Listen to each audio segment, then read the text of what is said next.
When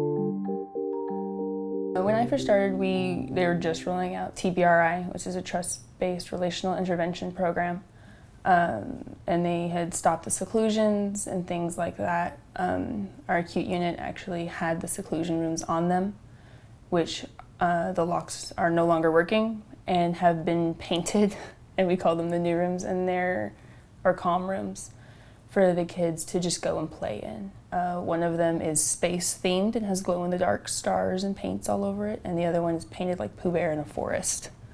So it's really awesome, and the kids enjoy going in there. I have kids who will only fall asleep in those rooms now. For me, it was really helpful to learn about trauma-informed care, just to know be able to relate to the kid on a better level, just to know the way that their brain development was affected through the trauma that they've experienced, and to know that when they're upset, something different is going on in their brain than what goes on in my brain, and that they don't have the same capabilities to really plan and think and then act, and they really live in that fight or flight response, is what we try to remind ourselves when we're working with them.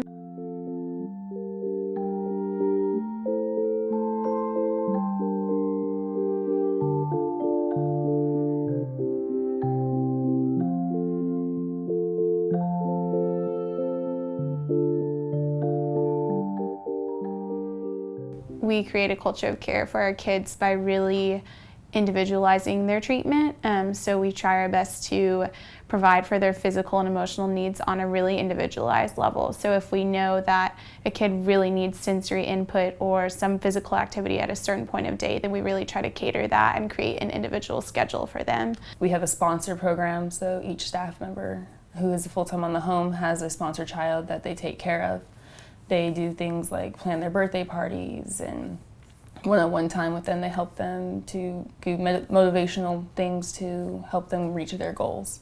So they have like a motivational plan to help reach the goal of staying in school for longer than 10 minutes a day. And then you stayed in school for 20 minutes today, we get a sticker to go to Amy's Ice Cream. My sponsor child is an 11-year-old girl, and she arrived at HHH about a year ago, and she was kind of everyone's like, okay, this is going to be a project when she got here, but she's grown so much. She's been through a lot. Her behaviors are really intense. Definitely has some OCD and autistic tendencies to her. So it's a lot of repeating questions over and over and needing to repeat the answers and limits back to her over and over. But she's grown so much with just being able to control her body and control her sensory input and reading herself of what she needs in that moment, and just has matured as a person and has been able to tell other people that HHH is the first place she's been where she really feels happy and she feels loved by staff and she feels like she has friends. And so knowing not only that she's making strides in her behaviors, but also that she's actually enjoying her time here is such a sweet thing to see. She's also opening up in therapy a lot about things that she wasn't really able to process before. So we've talked a lot about as a team how that's just kind of a side effect of the fact that she does feel so safe here, that she feels safe enough to process those emotions with someone that she trusts. So it's great to see those kids make those strides. Even if they don't see it, it's awesome for us to be able to witness how far they've come. We try to avoid restraint in any way possible so that they can practice other coping skills of asking for a hug, asking for another type of sensory input, or asking to take space or talk to staff. So doing one of those options instead of becoming unsafe to the point of needing a restraint. If I can't restrain them, what else can I do to help those kids?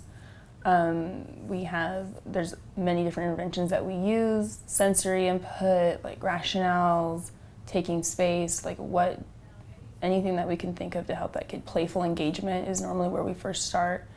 You know, if they're being aggressive, well, hey, let's run around and act like a duck. Like, oh, you're frustrated, let's tear up some paper and make some snow.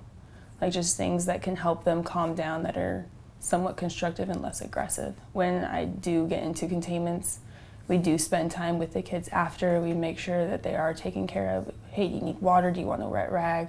Like, let's sit here and talk about like what happened and how we don't have to get back into this place again. I make it a point to talk to the kids about how I don't like those either. But it's my job to keep you safe, and I will if I have to.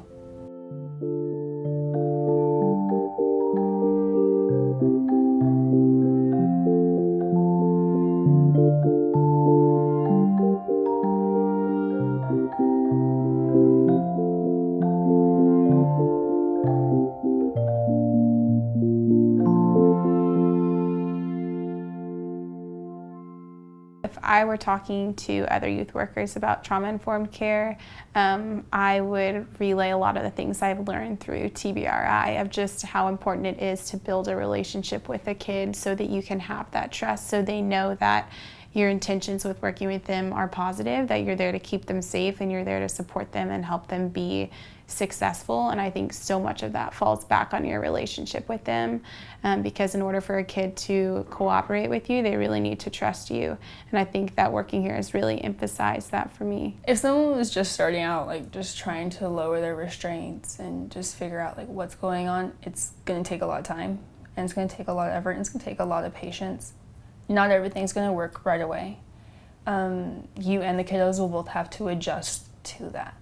And when you realize, like, after a few weeks or months that it's not working, don't give up and just try something else. I think one of my most cherished things about HHH is just the team-oriented approach. I feel so supported here by everyone around me, whether it's a really bad day and they just let me cry to them, or whether it's a really good day and they're complimenting me and really praising the way that I worked with a certain kid or showed patience in a certain situation. I just think the workplace is really caring and compassionate towards each other and also towards the kids, of very proactive approach of how can we make this place better for them, how can we make them feel safe, how can we make them successful, not only through reducing our restraints but just making them more satisfied while they're living here and really enjoying their time here, but also moving through it faster so that they can get to a permanent home for themselves.